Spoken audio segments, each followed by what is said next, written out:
إن الحمد لله نحمده ونستعينه ونستغفره ونعوذ بالله من شرور أنفسنا ومن سيئات أعمالنا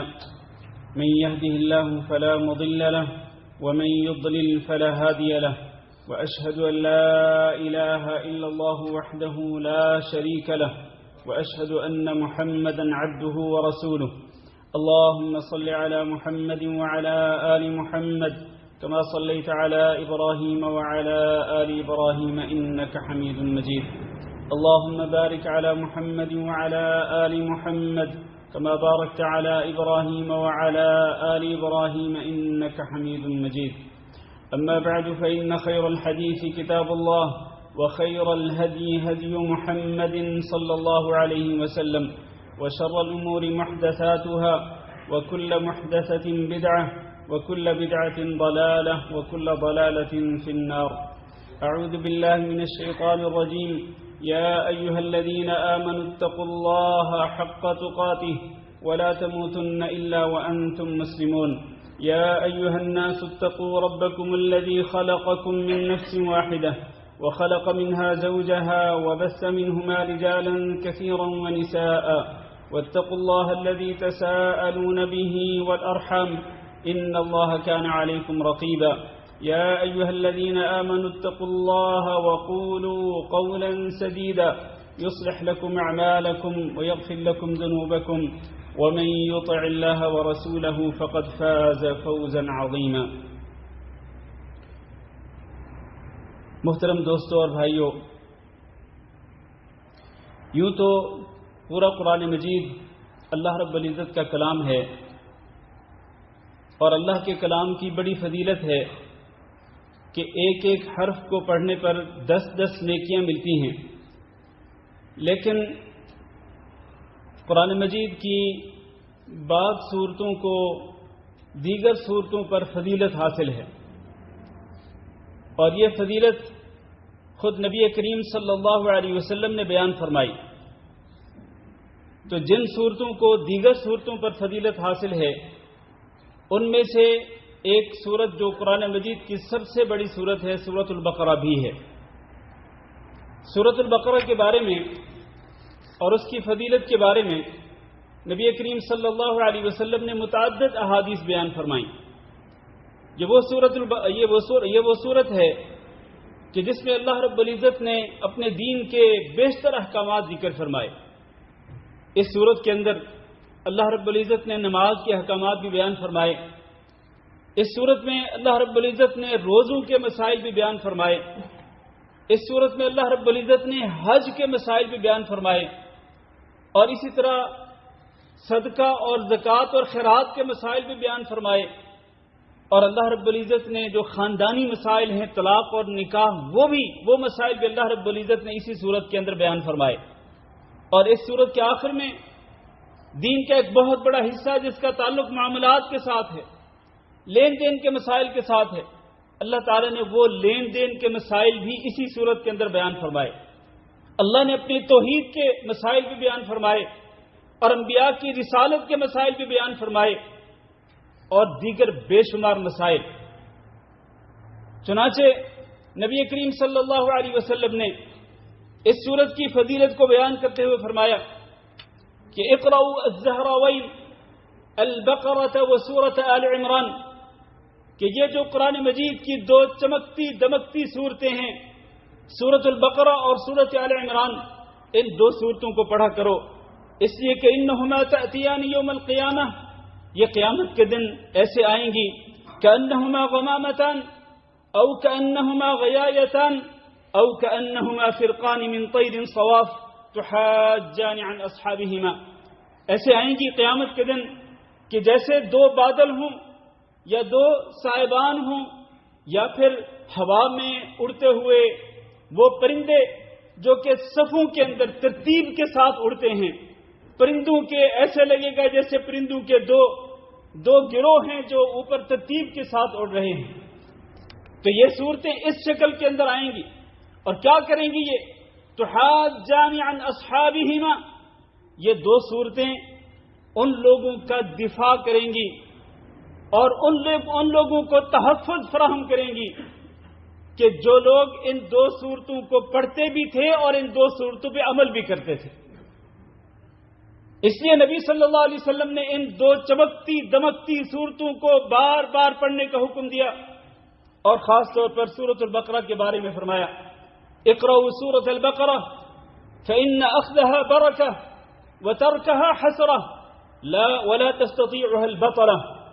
کہ تم اس سورۃ البقرہ کو ضرور پڑھا کرو، اس لیے کہ اس کو پڑھنا اور اس پہ عمل کرنا برکت کا ذریعہ ہے، اور اس کو چھوڑ دینا حسرت اور ندامت کا باعث ہے. جو اس سورت کو چھوڑ دیتا ہے اور جو اس سورت کو نہیں پڑھتا اور جو اس سورت کے اندر ذکر کیے گئے احکامات پہ عمل نہیں کرتا، اس کو یقینی طور پر حسرت اور ندامت کا سامنا کرنا پڑے گا، اس کو پچھتاوے کا سامنا کرنا پڑے گا دنیا میں بھی اور آخرت میں بھی. اس کو پڑھا کرو، اس کو پڑھنا باعث برکت ہے، آپ کو بہت ساری برکت ملے گی اس سورت کو پڑھنے کی وجہ سے. اور فرمایا یہ سورت ایسی ہے وَلَا تَسْتَطِيعُهَا الْبَطَلَةُ، بڑے بڑے جادوگر آپ لے آئیں وہ اس سورت کے سامنے نہیں ٹھہر سکتے، اس سورت کا مقابلہ نہیں کر سکتے ہیں، چاہے کتنے بڑے جادوگر کیوں نہ ہوں، نامی گرامی جادوگر کیوں نہ ہوں، جن کے بارے میں لوگ کہانیاں مشہور کرتے ہیں کہ یہ جناب بڑی پہنچی ہوئی سرکار ہیں. کوئی پہنچی ہوئی سرکار سورۃ البقرہ کے سامنے کوئی طاقت اس کا مقابلہ نہیں کر سکتی. یہ ہمارا ایمان ہے، یہ ہمارا عقیدہ ہے، اس پہ ہمارا یقین ہے. اور ایک اور حدیث میں نبی صلی اللہ علیہ وسلم نے فرمایا کہ جس گھر کے اندر سورۃ البقرہ پڑھی جاتی ہے اس گھر سے شیطان بھاگ جاتا ہے. پڑھا کرو قرآن مجید کی اس سورت کو، اپنے گھروں کے اندر پڑھا کرو، آپ بھی پڑھیں، آپ کے گھر والے، آپ کے اولاد بھی پڑھیں، اس طرح شیطان آپ کے گھر سے بھاگے گا. اور اسی سورت کی ایک آیت جو کہ قرآن مجید کی سب سے عظیم ترین آیت ہے، آیت الکرسی، اس کی تفسیر ہم نے پچھلے خطبہ جمعہ میں بیان کی تھی، اور آج کے خطبہ جمعہ میں بھی سورۃ البقرہ کی آخری جو آیات ہیں انہی کے بارے میں کچھ گزارشات پیش کرنا مقصود ہے. آخری جو آیات ہیں سورۃ البقرہ کی،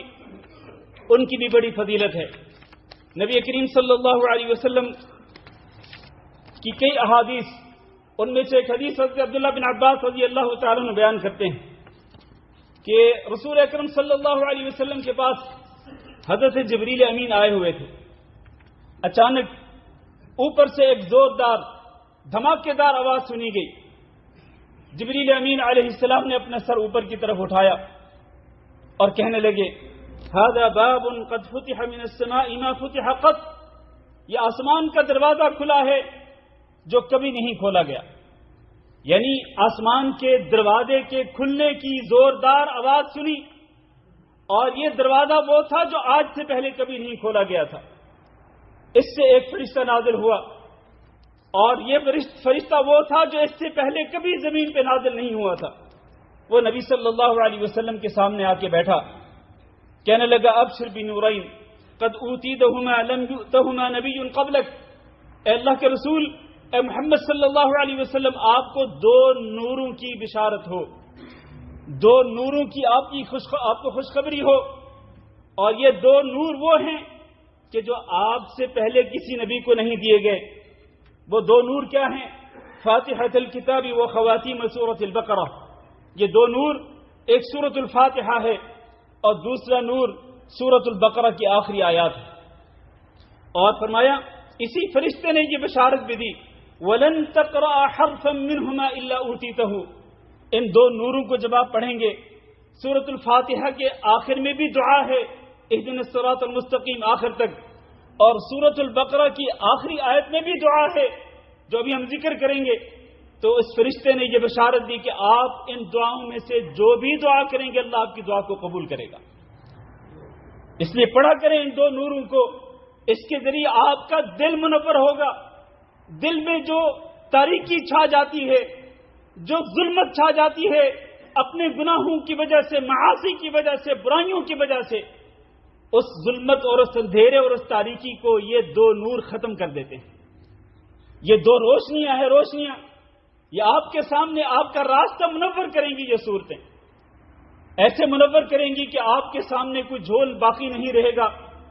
اور صحیح صحیح نظر آئے گا اور غلط غلط نظر آئے گا.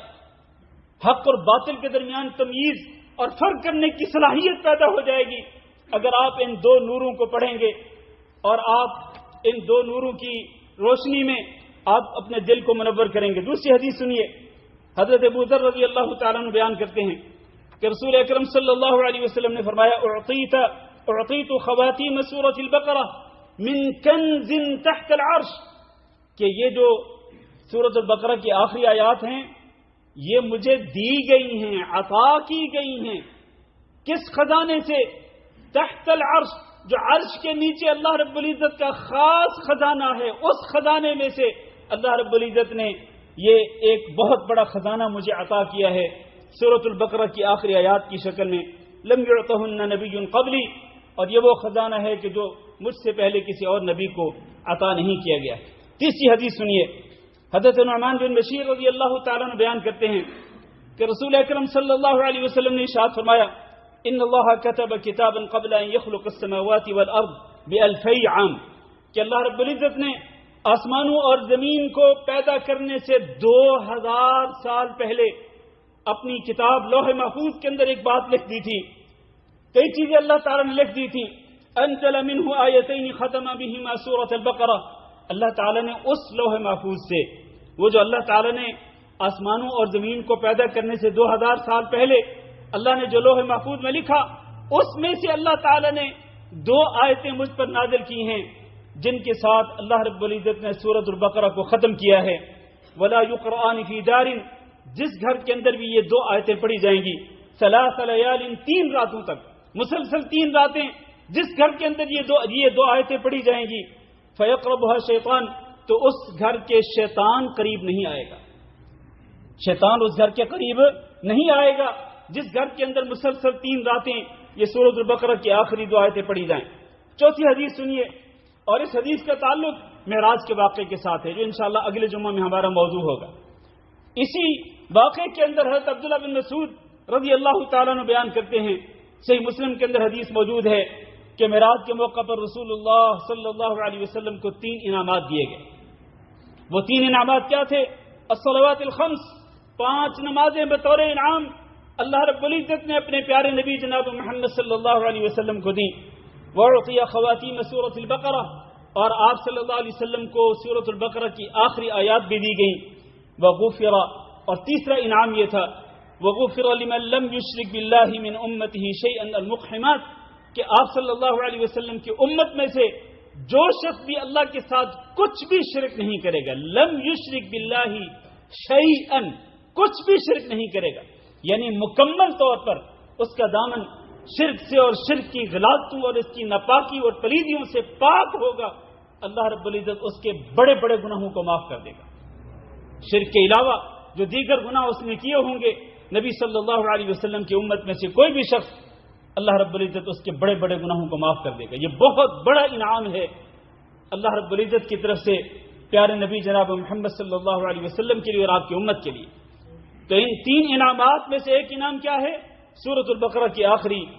آیات۔ میرے عزیز بھائیوں، ان آیات کے اندر ہے کیا؟ اللہ تعالیٰ فرماتے ہیں للہ ما فی السماوات وما فی الارض، اللہ ہی کے لیے ہے جو کچھ آسمانوں میں ہے اور جو کچھ زمین میں ہے۔ اس کا معنی یہ ہے کہ آسمانوں اور زمین کے اندر جتنی بھی مخلوقات ہیں وہ ساری کی ساری اللہ رب العزت کی ملکیت ہے، اللہ رب العزت کا اختیار ان پہ چلتا ہے، ساری مخلوقات پہ اللہ رب العزت کا حکم چلتا ہے، اللہ رب العزت کا حکم، اللہ کا اختیار چلتا ہے، اللہ کے سوا کسی کا کوئی اختیار نہیں چلتا ہے۔ جو اختیار بیان کیا جاتا ہے لوگوں کی زبانی کہ جی فلاں پیر اور فلاں مرشد اور فلاں صاحب جو ہیں ان کا اختیار چلتا ہے، انہوں نے اپنے اس علاقے کو کنٹرول میں رکھا ہوا ہے، ان کے حکم کے بغیر کچھ ہوتا نہیں، یہ ساری جھوٹی اور من گھڑت کہانیاں ہیں۔ للہ ما فی السماوات وما فی الارض، جو کچھ بھی ہے آسمانوں میں اور زمین میں یہ سب اللہ کا ہے، اللہ مالک ہے، اللہ قادر ہے، اور اللہ ہی کا حکم چلتا ہے اور اسی کے اختیار چلتا ہے ان تمام چیزوں پہ۔ فرمایا وَإِن تُبْدُوا مَا فِي أَنفُسِكُمْ أَوْ تُخْفُوهُ يُحَاسِبْكُم بِهِ اللَّهُ، جو کچھ بھی تمہارے دلوں کے اندر ہو تم اس کو ظاہر کرو گے تب بھی، تم اس کو چھپا کے رکھو گے تب بھی، يُحَاسِبْكُم بِهِ اللَّهُ، اللہ تمہارا اس پہ محاسبہ کرے گا۔ دلوں کے اندر جو کچھ بھی ہوگا اس کو ظاہر کرو گے اپنی زبان کے ذریعے یا اپنے عمل کے ذریعے، اس پر بھی محاسبہ ہوگا، اور دلوں میں تم جو کچھ چھپا کے رکھو گے، چھپا کے جو کچھ رکھو گے اس پہ بھی اللہ رب العزت تمہارا محاسبہ کرے گا۔ اور اس کے بعد پھر جب محاسبہ ہوگا فَيَغْفِرُ لِمَن يَشَاءُ وَيُعَذِّبُ مَن يَشَاءُ، اللہ تعالیٰ جس کو چاہے گا معاف کر دے گا، جس کو چاہے گا عذاب دے گا۔ وَاللَّهُ عَلَى كُلِّ شَيْءٍ قَدِيرٌ، اور اللہ ہر چیز پہ قادر ہے، اللہ اس چیز پہ بھی قادر ہے کہ جس کو عذاب دینا چاہے وہ عذاب دے گا، اس کو کوئی طاقت روک نہیں سکے گی، کوئی طاقت اس کو بچا نہیں سکے گی اللہ کے عذاب سے۔ اور اللہ اس چیز پہ بھی قادر ہے کہ اللہ جس کو معاف کرنا چاہے، جتنے بڑے بڑے گناہوں کو شرک کے علاوہ اللہ معاف کرنا چاہے کر سکتا ہے۔ اللہ قادر ہے، اللہ کو نہ مغفرت سے کوئی طاقت روک سکے گی اور نہ ہی عذاب دینے سے کوئی طاقت روک سکے گی۔ اب یہ جو آیت ہے یہ آخری آیات میں سے ایک آیت جب نازل ہوئی، اور جب اس میں اللہ تعالیٰ نے یہ فرمایا کہ تم اپنے دلوں کے اندر جو کچھ بھی چھپاتے ہو یا جس چیز کو تم ظاہر کرتے ہو اللہ اس پہ محاسبہ کرے گا، تو اس پر یہ چیز جو ہے یہ صحابہ اکرام پر بہت بھاری ثابت ہوئی۔ حضرت ابو ہریرہ رضی اللہ تعالیٰ عنہ کی حدیث سنیے، بیان کرتے ہیں، صحیح مسلم میں حدیث ہے کہ جب اللہ رب العزت نے آیت نازل فرمائی فَاشْتَدَّ ذَلِكَ عَلَى أَصْحَابِ رسول اللہ صلی اللہ علیہ وسلم، یہ بات بڑی سخت گزری، ناگوار گزری صحابہ اکرام کو، چنانچہ وہ آئے نبی صلی اللہ علیہ وسلم کے پاس اور آ کر انتہائی مؤدب ہو کر، دو زانو ہو کر کے اپنے گھٹنوں کے بل نبی صلی اللہ علیہ وسلم کے سامنے بیٹھ گئے اور کہنے لگے اللہ کے رسول کلفنا من العمل ما نطيق، ہمیں ان اعمال ہمارے اوپر ان اعمال کو فرض کیا گیا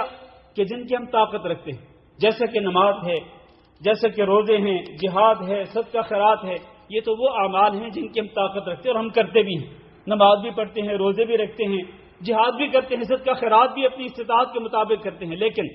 آج اللہ رب العزت نے آپ پہ جو آیت نازل فرمائی کہ اللہ تعالیٰ تمہارا محاسبہ کرے گا، تم جو کچھ ظاہر کرو گے اس کا بھی اور جو چھپا کے رکھو گے اس کا بھی اللہ محاسبہ کرے گا، تو یہ تو وہ چیز ہے کہ جس کی ہم طاقت نہیں رکھتے، یہ ہمارے اختیار سے باہر ہے،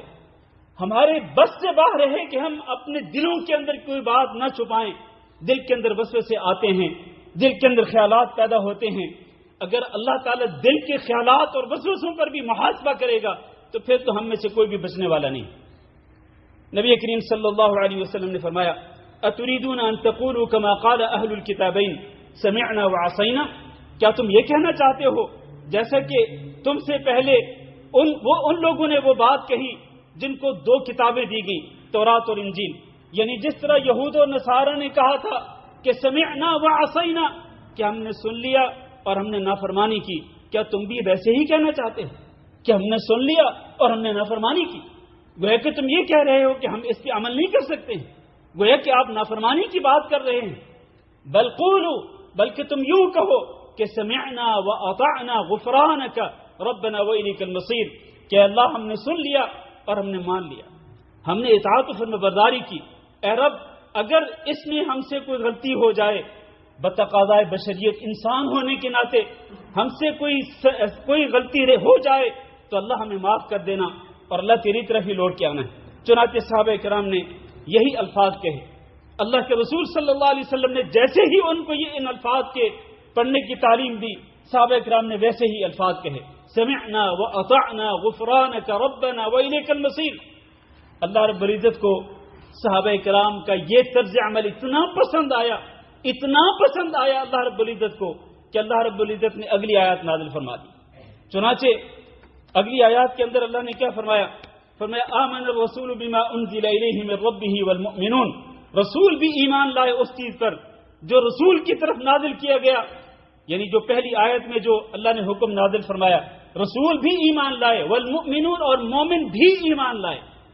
مومنوں نے جب یہ کہا سمعنا واطعنا، ہم نے سن لیا اور ہم نے مان لیا، تو اللہ نے ان کی تعریف کر دی۔ اگلی آیت کے اندر فوراً یہ آیت نازل فرما دی اور اللہ نے صحابہ کرام کے طرز عمل کی تعریف کی۔ اس سے ثابت یہ ہوتا ہے کہ مومن کو یہ بات زیب دیتی ہے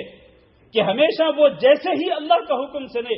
یا جیسے ہی وہ رسول صلی اللہ علیہ وسلم کا حکم سنے، وہاں پر وہ یہی کہے سمعنا واطعنا، ہم نے سن لیا اور ہم نے مان لیا۔ یہ مومن کا شیوا ہونا چاہیے. یہ نہیں کہ مومن پھر آگے سے ہیل و حجت ڈھونڈنا شروع کر دے, بہانے ڈھونڈنا شروع کر دے, آگے سے وہ باتیں کرنا شروع کر دے. نہیں, یہ بات مومن کو زیب نہیں دیتی, مومن کی شایع نشان نہیں. مومن جیسے ہی اللہ کا حکم سنتا ہے یا رسول اکرم صلی اللہ علیہ وسلم کا حکم سنتا ہے, اس پہ ایمان لاتا ہے, اس کو ماننے کے لیے جذبہ اطاعت و فرمانبرداری کا اظہار کرتا ہے کہ میں نے ماننا ہے اور میں نے عمل کرنا ہے. وہ ہیل و حجت نہیں ڈھونڈتا ہے وہ. اور پھر اللہ تعالی نے فرمایا کل آمن باللہ وملائکتہ وکتبہ ورسلہ لا نفرق والیوم الآخر لا نفرق بین احد من رسلہ, کہ سارے کے سارے اہل ایمان جو ہیں وہ ایمان کے ان 5 ارکان پہ ایمان رکھتے ہیں. اللہ پر بھی ایمان رکھتے ہیں, اللہ کے فرشتوں پر بھی ایمان رکھتے ہیں, اللہ کی کتابوں پر بھی ایمان رکھتے ہیں, اللہ کے رسولوں پر بھی ایمان رکھتے ہیں. اور لا نفرق بین احد من رسلہ, وہ کہتے ہیں کہ ہم رسولوں کے اندر فرق نہیں کرتے ہیں کہ کسی رسول پر ایمان لائیں کسی رسول پر ایمان نہ لائیں. ایسا نہیں, سارے کے سارے رسولوں پر ایمان لاتے ہیں اور آخرت کے دن پر بھی ایمان لاتے ہیں. اللہ نے ان کی تعریف کر دی اور وہ یہ کہتے ہیں کل آمن باللہ وملائکتہ وکتبہ ورسلہ لا نفرق بین احد من رسلہ وقالوا سمعنا واطعنا غفرانک ربنا والیک المصیر. یہ جو الفاظ نبی صلی اللہ علیہ وسلم نے صحابہ اکرام کو سکھلائے تھے, وہی الفاظ صحابہ اکرام نے کہے. اللہ تعالی نے بھی وہی الفاظ نازل کر دیے کہ مومن اس طرح سے کہتے ہیں. پھر اللہ تعالی نے تخفیف کر دی, فرمایا لا یکلف اللہ نفسا الا وسعها. اللہ تعالی کسی انسان کو پابند نہیں بناتا مگر اتنا ہی پابند بناتا ہے جتنا اس کی طاقت ہوتی ہے. گویا کہ ان الفاظ کے ساتھ حضرت ابو ہریرہ رضی اللہ تعالیٰ عنہ اس حدیث کے اندر کہتے ہیں کہ ان الفاظ کے ساتھ اللہ تعالیٰ نے اس پہلی آیت کا حکم منسوخ کر دیا. اللہ نے اس کی وضاحت کر دی کہ لا یکلف اللہ نفسا الا وسعها. اے مسلمانوں, تم اس اللہ کے حکم کو اپنے اوپر بوجھ نہ سمجھو. اللہ تعالیٰ نے اس کے اندر تخفیف کر دی ہے کہ اللہ تعالیٰ کسی کو اس کی طاقت سے زیادہ پابند نہیں بناتا. لہا ما کسبت وعلیہا ما اکتسبت. انسان جو نیکیاں کرتا ہے ان نیکیوں کا اس کو ثواب ملے گا, اور انسان جو برائیاں کرتا ہے ان برائیوں کا اس کو گناہ ملے گا. اور نبی کریم صلی اللہ علیہ وسلم نے ارشاد فرمایا کہ ان اللہ تجاوز عن امتی ما حدثت به انفسها ما لم تعمل وتتكلم, کہ اللہ تعالیٰ نے میری امت کی دل کے اندر جو خیالات پیدا ہونے والے ہیں اللہ نے ان خیالات کو معاف کر دیا ہے, ان وسوسوں کو معاف کر دیا ہے. جب تک کہ میری امت کے لوگ دل کے اندر پیدا ہونے والے خیالات پہ عمل نہیں کریں گے یا جب تک ان کا اظہار نہیں کریں گے اپنی زبان سے, تب تک اللہ تعالیٰ کی طرف سے کوئی مواخذہ نہیں ہوگا, اللہ کی پکڑ نہیں ہوگی. یہ اللہ رب العزت کا بہت بڑا انعام ہے میرے عزیز بھائیو اس امت پر کہ اللہ تعالیٰ نے اس امت کے دلوں کے اندر پیدا ہونے والے جو وسوسے اور خیالات ہیں اللہ نے ان کو معاف کر دیا. لیکن یاد رکھنا میرے عزیز بھائیو, ایک بندہ اگر دل کے اندر خیال پیدا ہوا اس نے اپنے آپ کو جھٹک دیا. جیسے ہی شیطان کی طرف سے وسوسے پیدا ہوئے اس نے اپنے آپ کو جھٹکا اور اللہ رب العزت کی پناہ طلب کی شیطان سے اور شیطان مردود کے وسوسوں سے, تو وہ تو بچ جاتا ہے. لیکن ایک بندے کے دل میں خیال پیدا ہوا برائی کرنے کا اور پھر اس پر اس نے عزم کر لیا, پکا ارادہ کر لیا کہ میں نے یہ کر کے رہنا ہے. لیکن پھر اگر وہ عدم قدرت کی بنا پر, یعنی اس نے کوشش کی اپنے عزم مصمم پر عمل کرنے کے لیے, لیکن کوشش کے باوجود وہ اس گناہ کو کر نہیں سکا. جیسے کہ ایک بندہ عزم کر لیتے کہ میں نے یہ چوری کرنی ہے اور پھر اس کے لیے وہ مناسب وقت ڈھونڈتا رہتا کہ میں نے وہ فلاں ٹائم پہ چوری کرنی ہے جب کوئی نہیں دیکھ رہا ہو, لیکن اس کو کچھ موقع نہیں ملا ہے. اس نے پوری کوشش کی کہ چوری کر لے لیکن موقع نہیں ملا. اس پر بھی اس کی پکڑ ہوگی. کیوں؟ اس لیے کہ یہ پختہ عزم کر چکا تھا. تو میرے بھائیوں, وہ خیالات جو عارضی طور پر انسان کے ذہن میں پیدا ہوتے ہیں, دل میں پیدا ہوتے ہیں, اور پھر انسان ان خیالات کو جھٹک دیتا ہے, ان پہ عمل نہیں کرتا, شیطان مردود سے اللہ کی پناہ طلب کرتا ہے, تو ان خیالات پہ انسان کی پکڑ نہیں ہوگی. ان آیتوں کے آخر میں اللہ رب العزت نے دعا کے کلمات خود ہی سکھلائے ہیں کہ یہ اہل ایمان جو ہیں وہ یہ دعا بھی کرتے ہیں, ربنا لا تؤاخذنا ان نسینا او اخطأنا. اے ہمارے رب, اگر ہم غلطی کر لیں, اگر ہم بھول جائیں, ہم سے کوئی بھول چوک ہو جائے تو اللہ ہمارا مواخذہ نہ کرنا, اللہ ہماری پکڑ نہ کرنا. اس لیے کہ میرے عزیز بھائیو, لو یؤاخذ اللہ الناس بما کسبوا ما ترک علی ظہرها من دابہ. اگر اللہ رب العزت انسان کے گناہوں پر پکڑ کرنا شروع کر دے تو یقین مانے کہ روئے زمین پر کوئی ایک جانور بھی آپ کو زندہ نہ ملے. اللہ کی طرف سے عذاب اگر آ جائے اگر اللہ پکڑ کرنا چاہے تو روئے زمین پر کوئی جانور بھی زندہ نظر نہیں آئے گا آپ کو، کوئی جانور بھی، اور ان جانوروں کے اندر انسان بھی ہیں، ان کے اندر جن بھی ہیں، اسی طرح باقی حیوانات ہیں، لیکن اللہ تعالیٰ پکڑ نہیں کرتا، اللہ تعالیٰ مہلت دیتا ہے۔ تو اللہ نے تعلیم دی ہے کہ آپ اس طرح دعا کیا کریں، ربنا لا تؤاخذنا ان نسینا او اخطانا ربنا ولا تحمل علينا اصرا كما حملته على الذين من قبلنا، اے ہمارے رب ہمارے اوپر اس طرح بوجھ نہ ڈالنا جس طرح تو نے پہلی امتوں کے لوگوں پہ بوجھ ڈالا، ربنا ولا تحملنا ما لا طاقت لنا به، اللہ ہمارے اوپر ایسا بوجھ بھی نہ ڈالنا کہ جس کو ہم اٹھانے کی طاقت نہ رکھتے ہو۔ پھر آخر میں فرمایا واعف عنا، اللہ ہمیں درگزر کر دے، واغفر لنا، اللہ ہمارے گناہوں کو معاف کر دے، وارحمنا، اور اللہ ہمارے حال پہ رحم فرما، انت مولانا، اللہ تو ہی ہمارا مولا ہے، اللہ تو ہی ہمارا سرپرست ہے، فانصرنا علی القوم الکافرین، لہذا اے اللہ قوم کافرین پر، کافر لوگوں پر ہماری مدد فرما۔ میرے عزیز بھائیو، یہ ایک مختصر سی تفسیر میں نے آپ کے سامنے ذکر کی ہے سورۃ البقرہ کی آخری آیات کی، تو ان آیات کو سن کر، ان کو پڑھ کر انسان کو چاہیے کہ وہ اپنے دل کو منور کرے، اور ان آیتوں کے اندر جو اللہ تعالیٰ نے چیزیں ذکر کی ہیں ان کو انسان سمجھنے کی کوشش کرے، ان پہ عمل کرنے کی کوشش کرے۔ اسی حدیث کے اندر یہ موجود ہے کہ جب انسان یہ دعا کرتا ہے نا، ربنا لا تؤاخذنا ان نسینا واخطانا، اللہ تعالیٰ جواب میں کہتے قد فعلت، ہاں میں نے کر دیا، یعنی میں تمہاری پکڑ نہیں کروں گا۔ ربنا ولا تحمل علينا اصرا كما حملته على الذين من قبلنا، اللہ کہتا ہاں ٹھیک ہے، میں تمہارے اوپر کوئی ایسا بوجھ نہیں ڈالوں گا جیسا کہ میں نے پہلی امتوں پہ ڈالا۔ ربنا ولا تحملنا ما لا طاقت لنا به، اللہ کہتے قد فعلت، میں نے کر دیا، میں تمہیں ایسی کسی چیز کا مکلف نہیں بناؤں گا جس کی تمہیں طاقت نہیں ہوگی۔ اور جب بندہ کہتے ہیں واعف عنا، اللہ ہم سے درگزر کر دے، اللہ کہتے ہیں قد فعلت، میں نے معاف کر دیا، واغفر لنا، اللہ ہمیں ہمارے گناہوں کو معاف کر دے، اللہ کہتے ہیں قد غفرت لکم، میں نے تمہیں معاف کر دیا۔ تو اللہ رب العزت بڑا ہی مہربان ہے، بڑا ہی مہربان ہے کہ خود ہی دعا کے کلمات سکھلاتا بھی ہے، اور خود ہی اللہ رب العزت ان دعا کے کلمات کو قبول کرنے کی بھی بات کرتا ہے کہ میں نے تمہاری دعاؤں کو قبول کر لیا۔ اللہ تعالی ہم سب کو سمجھنے اور عمل کرنے کی توفیق دے۔ استغفر اللہ لی ولکم ولسائر المسلمین فاستغفروہ انہ هو الغفور الرحیم۔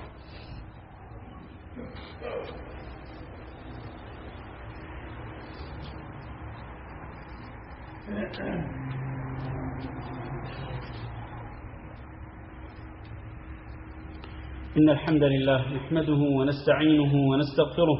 ونعوذ بالله من شرور أنفسنا ومن سيئات أعمالنا، من يهده الله فلا مضل له ومن يضلل فلا هادي له، وأشهد أن لا إله إلا الله وحده لا شريك له، وأشهد أن محمدا عبده ورسوله۔ اللهم صل على محمد وعلى آل محمد كما صليت على إبراهيم وعلى آل إبراهيم إنك حميد مجيد، اللهم بارك على محمد وعلى آل محمد كما باركت على إبراهيم وعلى آل إبراهيم إنك حميد مجيد۔ أما بعد، میرے عزیز بھائیو اور دوستو، صحیح بخاری میں ایک حدیث ہے، نبی کریم صلی اللہ علیہ وسلم نے ارشاد فرمایا الآیتان من آخر سورة البقرة من قرأهما في ليلة كفتہ، کہ سورۃ البقرہ کے آخر میں دو آیتیں ہیں، جو شخص ان دو آیتوں کو رات کے کسی بھی حصے میں پڑھ لیتا ہے اس کو وہ کافی ہو جاتی ہے۔ کافی ہو جانے کا معنی کیا ہے؟ اس کا ایک معنی یہ کیا گیا ہے کہ وہ ساری رات اگر کوئی اور اذکار نہیں کرتا تو یہی دو آیتیں اگر پڑھ لے گا تو اس کے لیے باقی تمام اذکار سے یہ دو آیتیں کافی ہو جائیں گی۔ ایک تو یہ معنی کیا گیا ہے، دوسرا معنی یہ کیا گیا، وہ بھی صحیح ہے کہ کافی ہونے کا مطلب یہ ہے کہ ہر قسم کے شر اور ہر قسم کے نقصان سے بچانے کے لیے انسان کو، جو کہ ان دو آیتوں کو رات کے کسی بھی حصے میں پڑھ لیتا ہے تو یہ آیتیں اس کو کافی ہو جائیں گی ہر قسم کے شر سے بچانے کے لیے، ہر قسم کے نقصان سے بچانے کے لیے، چاہے وہ شر اور وہ نقصان انسانوں کی طرف سے آنے والا ہو یا جنوں کی طرف سے آنے والا ہو، چاہے وہ اس کے گھر کے اندر آنے والا ہو، اس کے کاروبار کے اندر آنے والا ہو، اس کی جاب یا کسی بھی چیز سے متعلق وہ شر اور وہ نقصان ہو، تو ان ہر قسم کے شر اور نقصان سے بچانے میں یہ دو آیتیں کافی ہو جاتی ہیں۔ یاد رہے کہ جو الفاظ ہیں نا نبی صلی اللہ علیہ وسلم کے کہ من قرأہما فی لیلۃ، کہ جو رات میں پڑھ لے، تو رات کی ابتدا کب ہوتی ہے؟ رات کی ابتدا غروب آفتاب کے ساتھ ہی ہو جاتی ہے، لہذا کوشش یہ کیا کریں میرے عزیز بھائیوں کہ بجائے اس کی کہ آپ اس کو آدھی رات میں پڑھیں یا سونے سے پہلے پڑھیں، یہ آیتیں جو ہیں یہ سونے کے اذکار میں سے نہیں ہیں، یہ رات کے اذکار میں سے ہیں۔ رات جس کی ابتدا غروب آفتاب کے ساتھ ہوتی ہے،